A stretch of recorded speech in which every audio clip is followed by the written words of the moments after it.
What's going on, guys? Welcome to a review for the Psychopath movie, Psychopath Providence. And with me, as always, I have Blue Spade. Yeah. So just to clarify, this movie does take place before the events of Psychopath season 3 and Psychopath's first inspector.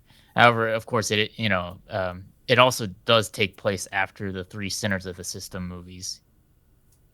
Yeah, and I haven't actually seen the Sinners of the System movies, but it seems like it's not really relevant to watching this at least. I mean, I guess it would give you some background information on why Kogami is working with the I think it was Foreign Affairs or something, or Yeah, the, why he's working with them. yeah. It's I believe it's the third Sinners of the System movie that features Kogami. Yeah, If people watched the first Psychopaths movie, you remember Kogami is working for like some kind of rebel or revolutionary group in a foreign country, and he pretty much stays there by the end of that movie because he can't go back to Japan to be prosecuted under the law.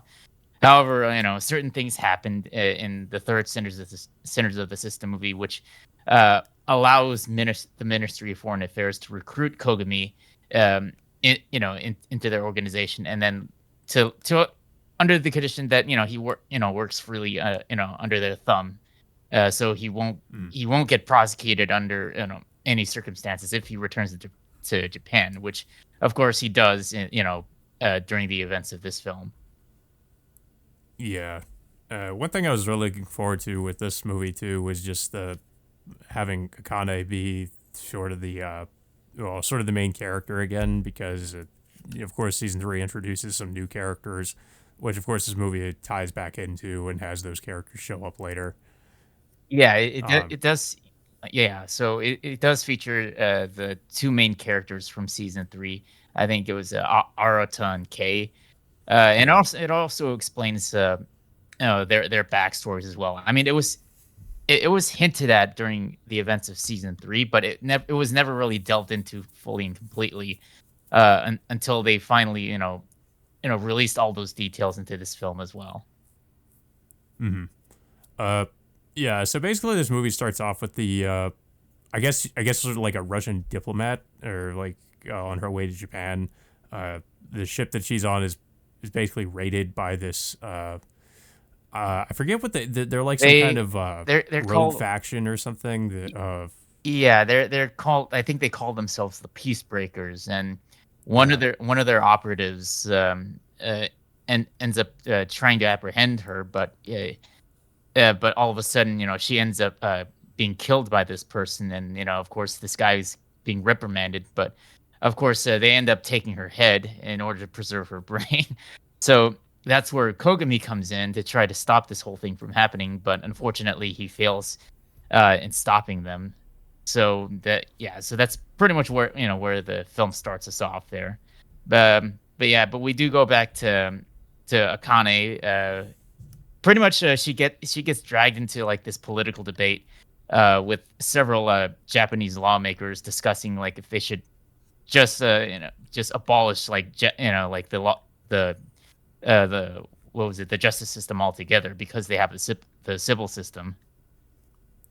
yeah. Basically, it seems like they want Sybil to completely replace, or to pretty much act, I guess, in a way as judge, jury, and executioner, and they want to get rid of these the laws, or Japanese laws. And of course, Kane is completely against it.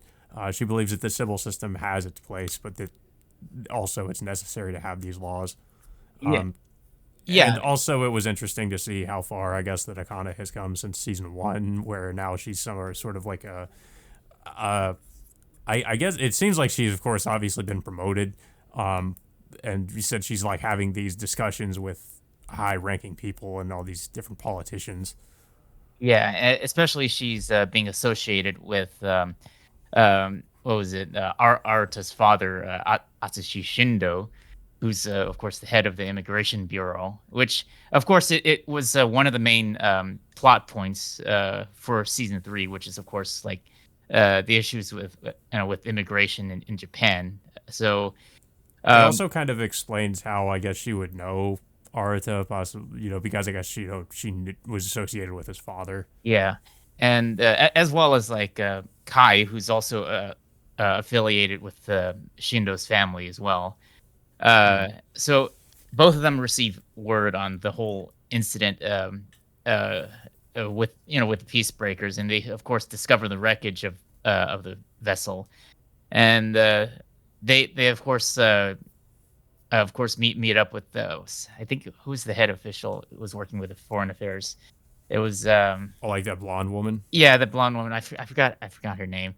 Yeah. Um, I think her name is Hanashiro, that's if I remember correctly. Of course, Tsunemori, of course, meets up with Kogami for the first time since the events of the first movie, and of course, Kogami like meets up with his old, well, most of his old like squad mates from the safety unit, but of course, Ginoza is of course not happy to see him during the events after what happened during the events of season one. Yeah, they kind of have some words. Of course, Ginoza did really never want to see him again after what happened in the first movie. Yeah. I mean, the last time they saw each other, Ginoza just pretty much decked him Yeah. after the fact. But of course, of course, Ginoza reluctantly puts his issues aside to at least work on this new case that they've been given. And and of course, the first thing, one of the major things that Akane ends up doing is she meets up with one of her associates who's been incarcerated. I forgot this guy's name. Is Yeah, he was the uh, former professor from that gets introduced in season one. Uh, I think it was in season one, later on in season one, that they incarcerate him or they lock him up somewhere. Um, and yeah, yeah, and for majority of season two, like he's pretty much just stuck in that cell. yeah. So apparently they end up recruiting him for his services under their protection, just to I guess in relation to what was it, the professor who was murdered on that ship earlier in the film, Mhm. because he was associated with her doing for research. I guess it involves like research on the civil system. Yeah, they pretty much they basically just recruit him to help out with this case. Uh, and it's usually like Yeah, the role he serves in. I mean, pretty much ever since season one is he's just sort of there to uh, help with investigations. yeah. I think I remember this guy Yeah, names now. I think his name is yeah, Saiga. So, Saiga accompanies the safety unit to, I think, the city called Dejima, and he reveals like there's supposedly like a package there that only he can have access to. So he goes we over should there, mention that but the city of uh, Dejima. I think they said it's comprised mostly of immigrants, um, which kind of ties also yeah, back into season three, as we know that um, it had a lot to do with immigrants going into Japan and how they should deal with that. They bring that up in this movie too. That's an issue that I guess has recently cropped up. yeah, which of course comes into a head by the events of season three. So once Saiga gets access to the terminal, he finds out that all that's left is just only a mirror, and he believes that this whole thing was just a setup, and of course the peace breakers end up following the entire unit with Saiga to pretty much capture Saiga and get him to reveal any information or whatever documents he was looking Mm. for. Unfortunately for Saiga, he knows that he doesn't have the information with him, and of course he wouldn't know anything else. But the peace breakers are looking to capture him anyway. So um, the safety unit, of course, try to fight off the peace breakers, but they can't use their dominators against them because they're like what was it, their hues are not like going up to a level where they can take them down. Yeah.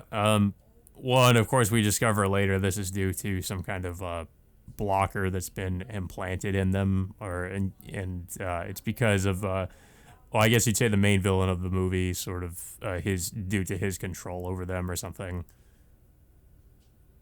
Yeah, and it's also revealed that this person can control different units of the peace breakers, basically just taking control over their bodies. Yeah.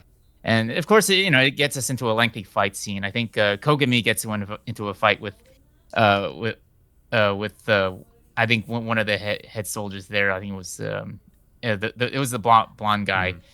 Mm. Um, and of course, of course, it gets to the point where Kogami and this guy get into a stalemate, and they end up retreating anyway. But unfortunately, Saiga gets killed when he falls off a ledge, even though Akane tries to save him. Yeah.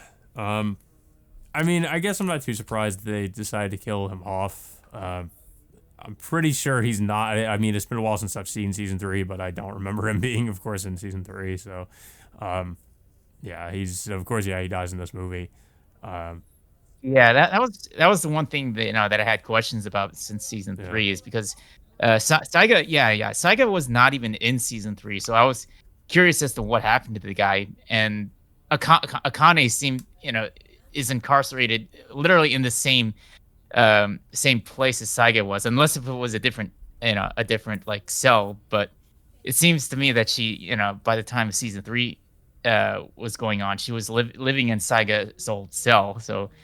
Um, I mean, that kind of answers that question. But yeah, this pretty much nearly emotionally breaks Akane, like because like she was so closely associated with Saiga. Mm. But of course she of course keeps it together. One thing that I do like about this film is like is how well it develops. Well, pretty much like throughout the entirety of the Psychopath series, as we see a lot of development with Akane just really just holding her own, um, you know, pretty much not to compromise herself in in tough situations like this. Yeah, the other thing too, was looking forward to with this movie was just seeing the interactions in between Akane and Kogami, because they'd been apart for so long, um, and of course we don't really see them really interacting much in season three either. So I was kind of looking forward to actually seeing them reunite and how that would go.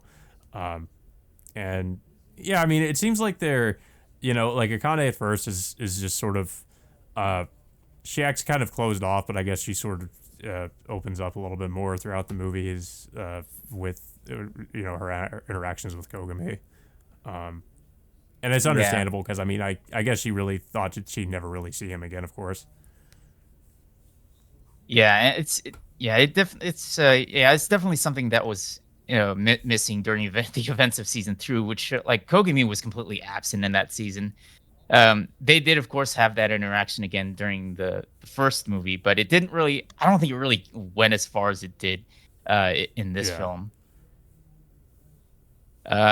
So eventually, the investigation continues, and they eventually track down um, the peacebreakers to their base, and of course, um, yeah, pretty much like I think it was Kogami, Ginoza, and Akane infiltrate that base and confront the peacebreaker agent, who reveals himself to be like an undercover agent working uh, with with Shindo, I think his real name is like Akira Ignatov, who's the the brother of Kay from season 3. Yeah, and we also briefly get introduced to the person who's sort of controlling everybody, and I guess he's trying to act sort in a way like in like some kind of a messiah figure and or some godlike figure, and he wants to uh, basically have everybody under his control.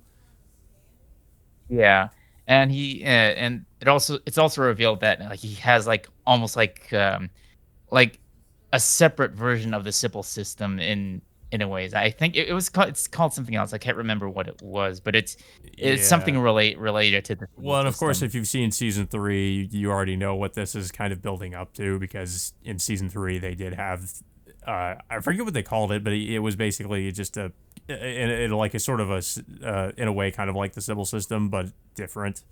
But it kind of functioned in a similar way. Yeah. So Akira, of course, gets taken in by the safety unit, and uh, he reveals that the information that Saigo was looking for is I think documents that's related to the civil system. I think they call it the conflict coefficient. It's I think it allows Sybil to control warfare and foreign relations in a Yeah, I way. mean, supposedly it would be able to prevent any kind of war or something. Um, but I guess whoever gets that could use that to their advantage, and so I guess it could be used for other purposes. But yeah, it seems like that's what everybody's after in this movie, uh, is those Yeah. documents. Um, yeah, but unfortunately for Akira, his body gets taken control by the leader of the Peacebreakers. So Akira does whatever he could to try to fight him off, but unfortunately he ends up shooting himself. But not before relaying a message to Shindo to assure that that everything's gonna be okay with K and Arata. Mm. Yeah, and we do So also see uh, Kay show up, and well, I think even before this, there were some cameo scenes with Arata and Kay and different scenes, but I mean, they do kind of do a little bit more in the movie later. That's not just cameos, but first, up until this point, I think we just see like uh, some scenes with I think him and his father interacting. And like I think they were like celebrating the Chinese New Year or something. yeah, and of course after this whole incident takes place, like even with the information at hand, Shindo of course gets disavowed by um, uh, I forgot whatever government institution that he was working for, and I believe he was gonna get punished for his actions. So I guess on the day of of Kay's wedding to his wife, he invites Akane to to the wedding itself, and of course like after several hours of celebrating the wedding, and of course Shindo reassuring his son that everything's gonna be all right. He goes to the parking lot and ends up shooting himself in the head. Yeah, and I think we also isn't his brain also integrated into the Sybil system? Don't we find that out in the first inspectorate? Yeah. Yeah. Um. So yeah, I mean he gets, I mean he gets integrated into the Sybil system anyway. Um.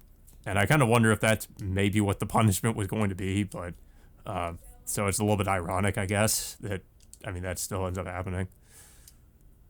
Yeah. So after this, I think the what was it? The head chief of the safety unit um, apparently wants it is looking to shut down the entire investigation and allowing the head of the peacebreakers to gain the information that they acquired after literally after all of that nonsense that they had to go through. So Akane, of course, decides to take matters into her own hands and decides, to just disobey the orders and confront the leader of the peacebreakers herself, alongside Kogami and I think it was Frederica, Mm. and and of course, all the other members of the safety unit decide to pitch in as well, with them with several of them trying to take down like this floating satellite Well, up in the they atmosphere. find And out based on some kind of video or broadcast that he sent where his location was, and that he's based in I guess somewhere in Antarctica, and he's trying to like create this like I guess his own independent nation or something, and that's how they find him. Mhm. Yeah, while the team uh, tries to take down this satellite, Akane faces off against the leader of the Peacebreakers, and pretty much sees for herself this whole what was it, this new civil system spinoff that they've been working on. It's supposedly designed to promote morale within the soldiers. Of course, Tsunemori, of course, gets into a debate with this guy, and it eventually leads to this guy shooting her a couple Well, times. she just discovers also that she can't So use the Dominator on him either because he has a low crime coefficient, and they also run into the same problem with all of his soldiers, that they can't Dominators can't be used against them either. Um, which is why, of Yeah. course, we see for the majority of the movie they're actually using like real guns against them instead of just using dominators. Yeah. So eventually, the safety unit managed to take down the satellite, which allows Kogami and the others to use their dominators against the soldiers. Eventually, Akane is able to use her dominator as well. But I think like instead of killing this guy, she explains that the laws are not to be made relevant under civil. Um, but before the this guy is able to kill Akane, Kogami arrives and kills the guy before he can do so. Yeah. Well, and of course, Akane sort of regrets that Kogami well, like kind of had to save her again, or had to do that. Yeah, I mean, there was no other Yeah. option, I mean, for Kogami, for yeah, her to that's do pretty that. much. I mean, yeah, I mean, she was kind of if Kogami hadn't showed up, yeah, she would have. Yeah, who knows what would have happened? So, um, but yeah, of course they. Yeah, his well, at least we're led to believe that his civil system and everything else there gets destroyed. The satellites destroyed, but as we know, of course, later we even see a scene later on where we see some of the characters in season that show up in season three. That what they eventually turn this sort of like counter to the civil system, what they turn it into and they turn it into what we know from season three, which is, of course, I still forget what the name of it is, but um, yeah, they it's pretty much a counter civil system in a sense. Yeah, and eventually, but and near the end of that movie, we do see like several characters uh, who you could say are the main villains of season three, getting ready to set their plans in Yeah, motion. Uh, so eventually, with the this case officially closed, Akane, well, actually, Kogami gets temporarily incarcerated over his actions, and Tsunemori, of course, gets uh, decide. Well, I guess she reluctantly uh, gets a promotion to have a senior role with the Ministry of Welfare. However, like during the promotional ceremony, she guns down the chief during the inauguration ceremony while still maintaining her low crime coefficient. So this leads well this action of course leads to several things because it allows like the Japanese rule of law to be maintained alongside the civil system. yeah. I'm guessing she did this because the chief would probably have been on board with them just abolishing the law entirely and having civil take over. Um, so I kind of just figured it's probably for the best that she gets rid of her in a way, so that that civil can still exist while the law still can not be abolished. Um, but yeah, this Yeah. explains how she But- ends up where she is in season three, of course, because um, well, they can't really do anything with their dominators because her crime coefficient is still low. They end up locking her up in that cell. Um, which is kind of interesting because if you think about it, it seems like it kind of has things have kind of gone full circle in a sense. With if you remember from season one, how Kogami just ended up gunning down Makishima, and then in the movie or in this movie at least, kind of guns down the chief because there really, I guess, there kind of was really no other way. yeah, because she tried her best to to say like maintain the status quo Yeah, if I'm pointing that out correctly. But yeah, so she gets incarcerated, and of course she emotionally breaks down. After after all the trauma that she endured during this whole operation, and so Kogami, of course, gets released. But of course, he leaves to hopefully get Akane out of prison eventually. yeah, and that's how the movie ends. Unfortunately, there's no after credits either. So, but I mean, I thought it was fine. Like it was fairly lengthy anyway. So, but I enjoyed the movie. I thought it was a pretty good way to sort of tie things together with what happens in season three. Um, My question is though, like I don't know where they can go from here. I feel like things have kind of wrapped up fairly conclusively with the events of season three, and now we have this movie, which is kind of like a prequel that sort of explains what happens before season three that we had questions about. First Inspector, of course, we see Akane finally get out, so I mean that kind of gets resolved. So I mean, my question is like I'm not sure where they could really go from here if they do any more psychopaths. Um, they'd have to introduce some new conflict or some new villain to maybe threaten Sybil or whatever else. But I mean, I feel like it was kind of interesting what the conflict in this movie was that it was sort of explaining, I guess, the origins of the other system that we see in season three. And I also found the villain kind of interesting. Not I feel like nothing can really compare to Makishima from season one, but I felt like this guy was kind of interesting for what he could do and how he like controls people and can, and is kind of like trying to be like sort of like a messiah in a way or like kind of like a god like figure. That was kind of interesting, and of course I liked seeing Akane interact with Kogami again.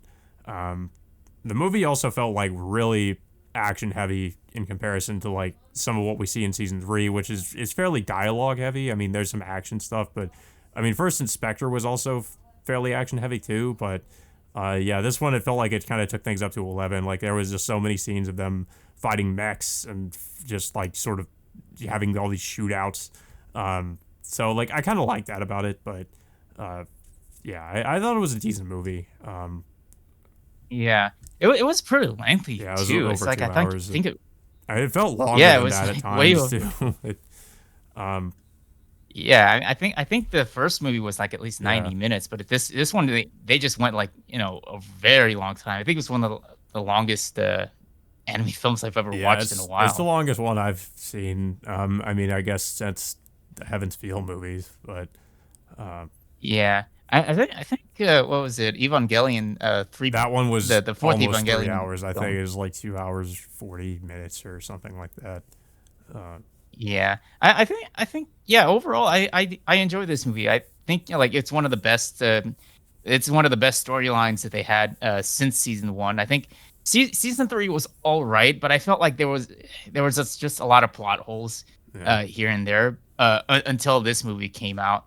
So I'm finally glad that they finally filled in those missing plot holes from season three. yeah. Um, I also like how the movie has like sort of those philosophical discussions that we kind of saw in season one as well, where there in this movie has to do, of course, with God because of the whole theme of the movie and the what the villain's trying to do. Um, I thought that was interesting how they sort of brought those ideas back. Because I feel like in Mm. some sense that was something that was also kind of missing from season three, and why season three felt kind of different in a way because it tackled different subject matter. Um, Hmm. but yeah, I don't have too much else to say about it. I mean, animation wise, it looked pretty great for the most part. I mean, there were definitely, I would have to say, some fairly dodgy CG at times with like the helicopters and stuff. I mean, at some points those didn't look very good. I didn't think, and they definitely do rely on it quite a bit in certain scenes. But for the most part, it was pretty well animated, though. I mean, production IG always does pretty good, so um, no issues there. The dub was pretty good. I'm guessing they brought back pretty much all the original cast for the movie, so because I watched the Yeah, dub, they I didn't they watch the did. sub, which is interesting because Yeah, they well, I was brought. gonna say it's interesting too that they dubbed this movie, and I think you did mention they also dubbed the Sinners of the System movies, but I don't know if they ever got around to dubbing season three or anything. Season three was Um, yeah, there was a lot of like issues with the whole distribution thing. If you remember, season three was distributed by Amazon. yeah. Um, until just recently, they brought back season three into Crunchyroll. However, the season as of right now is not dubbed yet. It's So it's Yeah, that's another thing too, is that I'm not really sure what's going on at the moment with the rights to the Psychopaths because yeah, season three was distributed by Amazon, and now this was distributed by Crunchyroll. So I'm wondering, I'm not sure what's going on. I guess maybe like they got the rights back because, it was of course originally distributed by Funimation, and Funimation became in that time has become merged with Crunchyroll, which is also owned by Yeah. Sony. So I don't know. I guess maybe like they have it back now. So I'm not Yeah. sure. Yeah, there was also an issue with the whole Centers of the System distribution as well, because the films came out in 2019, but they weren't, uh, released outside of Japan until just recently. Yeah. Um, but yeah, in regards to the movie, I enjoyed it. But like I said, I'm not really sure where they're going to go with the future of the franchise. I mean, I'd be fine if they kind of ended things here. I think it would make sense. I s- I think if they were to make another story, it should have like a more.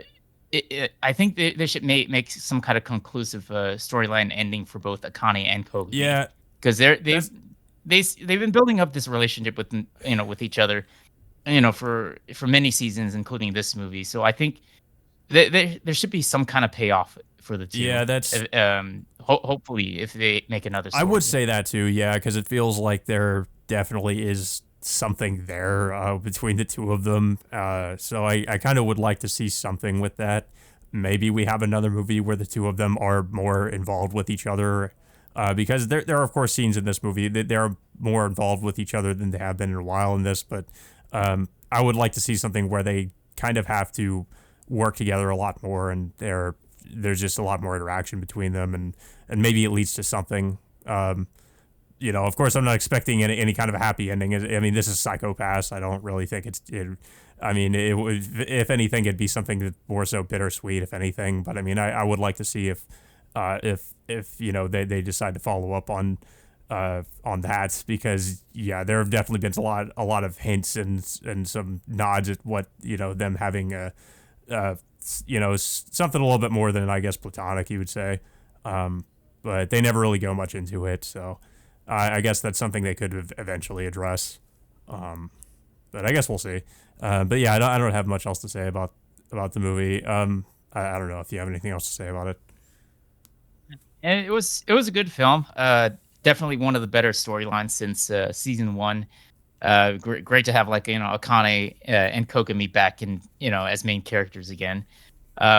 Hopefully it like I do think that there should be another storyline Mm. involving those two. Hopefully in the future, but it has to be like a more conclusive storyline for them, because this has been going on for years, and I really feel like they should, like, I don't know, do a proper send off storyline for those two. Yeah, I agree. But yeah, guys. So I guess that all being said, until next time, we will see you all later.